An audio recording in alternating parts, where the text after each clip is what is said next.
Hi, Bayside family. This is Jeff Cornelia, and I am privileged and honestly a little nervous about this, and so it could be very entertaining for you.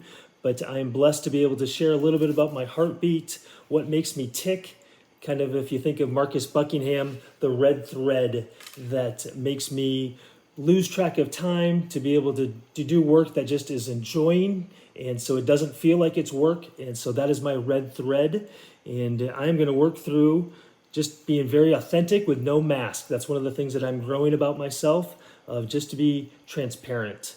And but maybe the face looks familiar. Pastor Ray, if you're watching, thank you for coming through with your grandkids often at Chick-fil-A in Rockland. For Pastor Kevin, thank you for allowing me to talk about secure attachment in the drive-thru when we're talking about 8 nuggets. And just to get started here, we'll just do a quick knock-knock joke. Knock, knock. Who's there? Tank. Tank who? My pleasure. All right, now I feel very good about Chick-fil-A right now. And so a little bit of who I am. I am presently not married. I am sad to be able to share that I went through a divorce in May after a marriage of 33 years, and it grieves me. I was hoping for reconciliation, but that did not come to fruition. I'm also blessed to have 4 adult children that do love the Lord, and 2 of them are in Portland. One is at Chick-fil-A in Atlanta by their headquarters, and then the youngest is at Jessup University on their choral group, and so you will see her on oftentimes on Instagram, and she also leads worship at Auburn Grace in Auburn, California, for that church there. And so those are my 4 kids. I'm blessed to be able to say that I'm a new relationship, hoping leaning towards marriage. If she's watching this video, I don't know what she'll think about this, but blessed to be able to be in a relationship with Tina, to learn from my mistakes of what it looks like to be a healthy husband or man of the house, and to be able to lead her with love and gentleness and care. She's a 2nd grade teacher up here in Pollock Pines, and so I'm blessed by that. What do I do for fun? I enjoy football. As you're probably going to hear, I have some history in Minnesota, and so yeah, you betcha. And so the Vikings are part of our hobby, and that tells us that we're still alive because there's pain involved, and that reminds me that I'm alive because the Vikings can never have a winning season or win any championships. What else do I do for fun? I enjoy hiking, day trips with Tina, to be able to put the feet on the dash, turn on some country music, and just laugh and enjoy God's countryside, whether it be the ocean or a day trip up to the mountains. So that's a little bit of my interest outside of ministry. Talk about ministry. Like I said, I was in Grace Church of Eden Prairie for 20 years as an executive pastor of administration. It was a 2-headed monster. So there was an executive pastor of ministry, John Wright, who ironically was just at one of the leadership breakout sessions and was a speaker there. So it was great to be able to cross paths with him again outside of being at Grace Church. And that was underneath the leadership of Pastor Troy Dobbs in Grace Church. And so my job over there was operations, finance. I oversee a budget of about $12 million. My staff on the operations administration side was about 100 people. We had a 387-acre campus, and so it was large in Minnesota. In fact, a little side bit about the church, we had the largest auditorium, non-sports related, in Minnesota. So our auditorium sat about 5,000 people, and it was just very blessed. And so that is Grace Church of Eden Prairie. I did that for 15 years, and then I was tapped on the shoulder by Dave Palmer, who you may know from about 40 years ago here in Sacramento, and to go lead the executive pastor at Crossroads Church in Parker, Colorado, which is a suburb of Denver. And so I was again on the administrative side. Dave Palmer was on the pastoral ministry side, and we partnered. And the whole job of reason I was asked to come there was a smaller church that wants to be larger. And their budget was roughly about $4 million, and they had a vision of becoming a mega church. And the reality is the church was not as healthy as I would have thought when I moved from Minnesota to Colorado.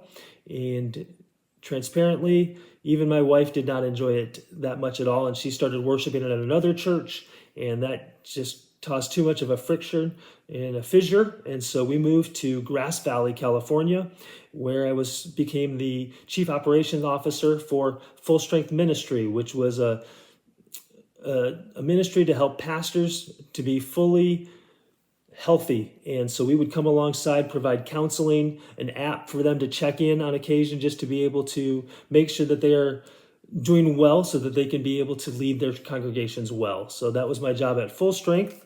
And then I had a stroke, and so had to stop that along with COVID. And so Full Strength had to set that aside, and I did some work at Bank of the West, as well as a law firm up in Grass Valley, the law firm of Robert Ash. And then I had my own shingle, Sterling Senior Solutions. I ran my business. And then I kind of get tired of law. And so then I just wanted to do chicken. And with my people skills that God has given, I became the chicken chaplain was the name. But directly and formally, it was the director of team engagement. My job was to oversee 80 teenagers basically, and to help run an $8 to $10 million business through Chick-fil-A. And I loved taking care of these kids and to be the chaplain for that. And my ministry of what makes me my heartbeat is, I think we need to do three things as leaders. We need to provide, we need to have protection, and we need to have presence. And so that's what I structured my ministry around, of having presence, just being around. We're going to work shoulder to shoulder.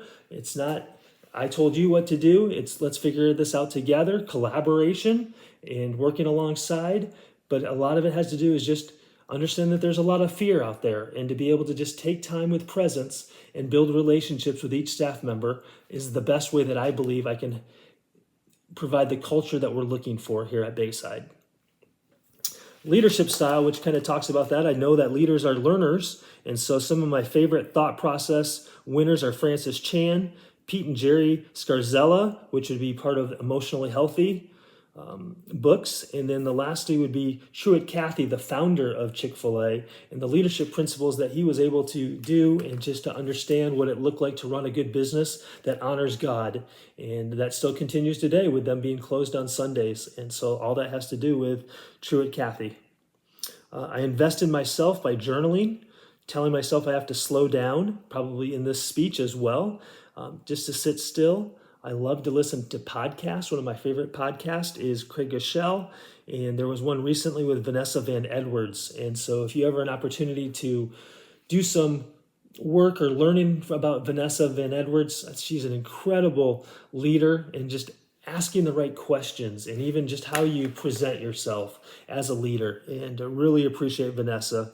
From a DISC standpoint, I'm an SCI, which really was steady and being conscientious.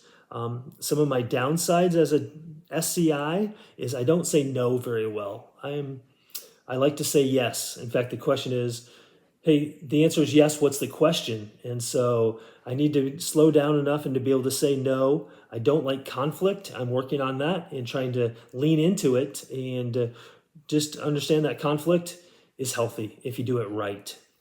My 16 types, I'm an ISFJ, or a defender, and I totally resonate with that. And so I will fight for my staff and to make sure that they are heard. And so I totally resonate with an ISFJ. If you look at the 16 types from Strength Finders or Gallup, I would be intellection, developer, relator, achiever, learner, arranger, harmony, responsibility, individuation, and connectedness would be my top 10. But I think my secret power is being curious, just to be able to ask questions, to be able to listen, and just to be able to circle back and to say, you know what, I see you, I care about you, and I believe in you. And that just really opens up a lot of doors to build trust with other team members. And if we're trying to build a culture, I think that's one of the ways that I would really try to reinforce that. I see you, I believe in you, and I care about you. I want to work shoulder to shoulder. One of my favorite mantras is, well done is better than well said. Too many times in the church world, I've seen a lot of good things that have been said, but little gets done. And so as a chief of staff, I would think that's my job, is to be able to come alongside and get things accomplished. Challenging situation, I had to restructure. Grace Church was in default on their loans, and so it required a restructuring of staff, restructuring debt, changing banks, and now I'm proud to be able to tell you that Grace Church is debt free. And so, leading by the second chair of working with our senior pastor, as he was oftentimes the voice or the mouthpiece of that, to be able to make sure our story was cohesive and that we had a vision to be able to make sure that we could be debt free so that we could even do more ministry, was the biggest thing that I overcame. But there was a lot of things that I had to grow through that. And it took several years to be able to, but I'm proud to be able to say that I overcame that challenge and I learned a lot through it. And it's all because of God's goodness.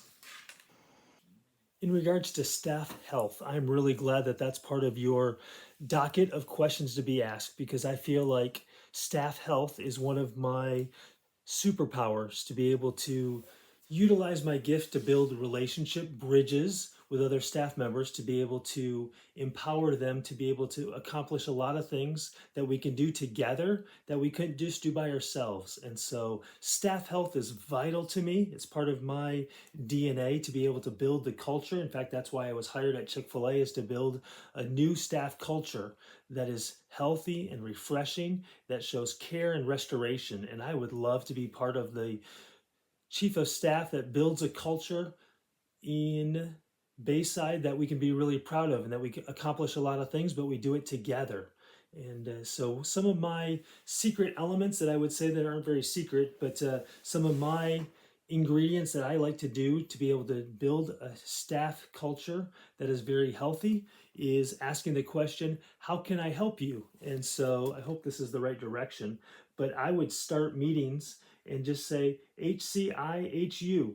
And they would, my staff would know that's asking of how can I help you. So if we come alongside and we are working on something as a staff team, I would say, hey, how can I help you? I just think it disarms a little bit, takes the anxiety or the aggressiveness down, and just to say, you know what, I'm coming alongside. I want to partner with you, and we're just going to go shoulder to shoulder with this, and we're going to attack it together. And I think that's an element of staff health that I really am proud of about that. And so another way, kind of saying the same type of thing, is I had learned from Daniel Henderson of the 5 most important words of, would you please help me? If you can just start that conversation and asking people, hey, could you please help me? It just builds a culture of we're working together, we're teammates. And I think that's a vital part of staff health. And so these are going to merge with some of the other questions of what are some of the best practices. And so, and it kind of builds with that, how can I help you? And so I just think asking some of those questions, but I'm going to ask and talk a little bit more about the leading from the second chair first, and then I'll circle back with some of my best ideas that we can collaborate upon. As we both know, that this is from the book from Mike Brenham of Leading from the Second Chair. And as I've thought about that, I feel very much more comfortable. I feel more comfortable leading from the second chair than the first chair. That's just a kind of how God has built me with that DNA. But I think there are 4 different elements of part that come from the book of leading from the second chair that are vital ingredients to be able to make sure that it's done effectively. The first one is we have to build trust with the first chair.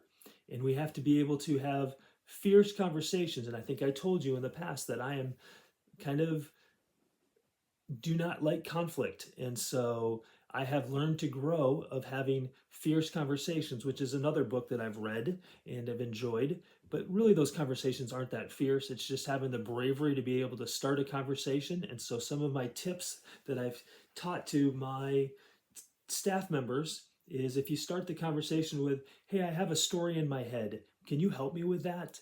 And then to be able to talk about the conversation, because most of the things that I interpret or I make up that I think are going to be really fierce or hard conversations, they're really not that hard, especially you come in with that approach of, hey, would you help me? And so going back to leading from the second chair, we have to be able to have incredible conversations that are deep and honest and done with respect.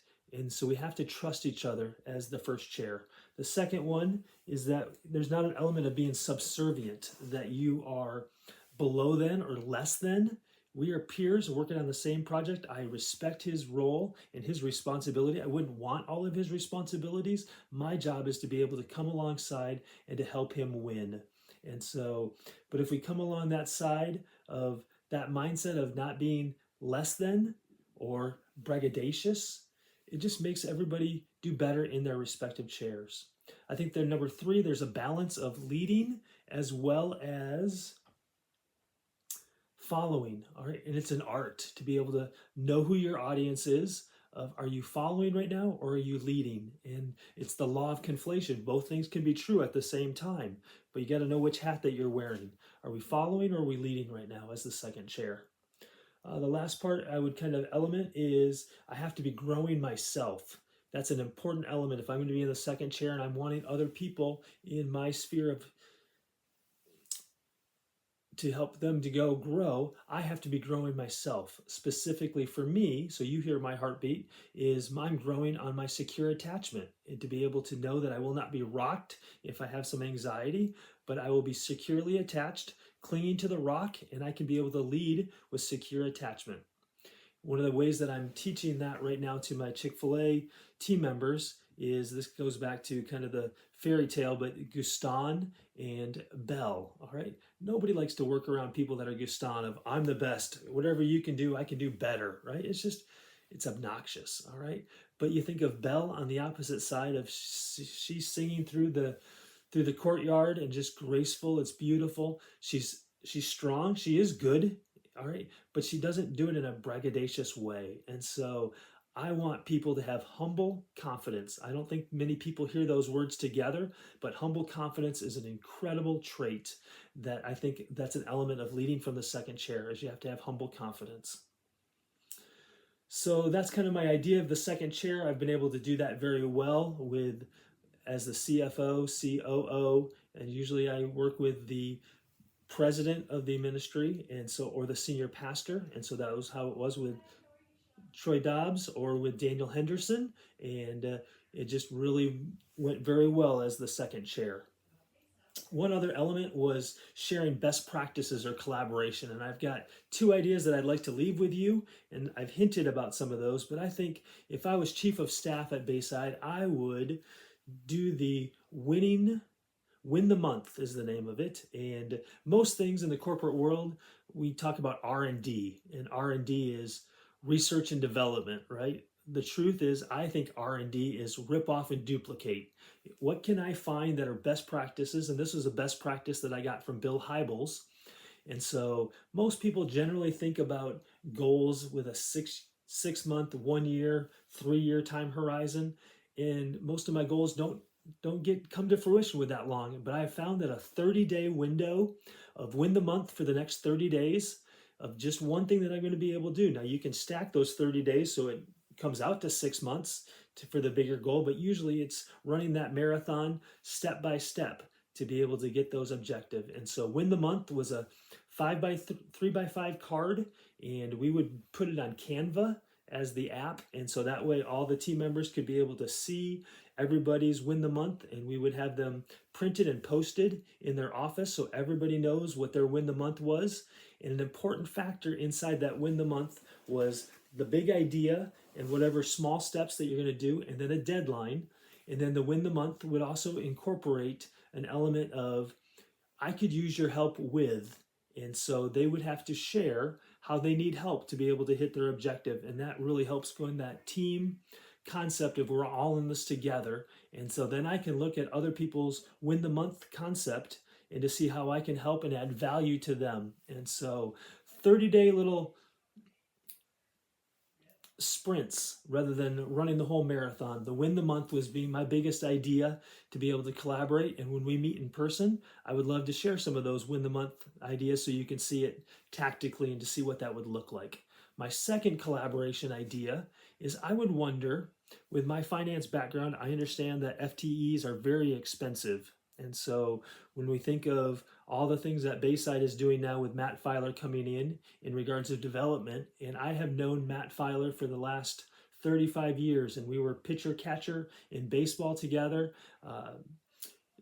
both guards in basketball, and so we've collaborated for years and years, and I think that we work very, very well together, and I would love the opportunity to be able to help him win as first chair of Director of Development now at Bayside. And I think he's still doing some stuff at Adventure. And I believe that my value of being in church work and ministry for the last 30, 35 years, could add some values to help him avoid some of his pitfalls of what it looks like in a church. And I would love to partner with Matt. And so I wonder if it would ever be an idea to job share the chief of staff position along with an associate role of director of development to be able to also help adventure and to help Matt win. So just an idea off the top, and maybe save some cost money for personnel, and of job sharing that with chief of staff along with an associate director of development. So I've really enjoyed this time, and I know it's a little clunky, but thank you for doing this together. Bye.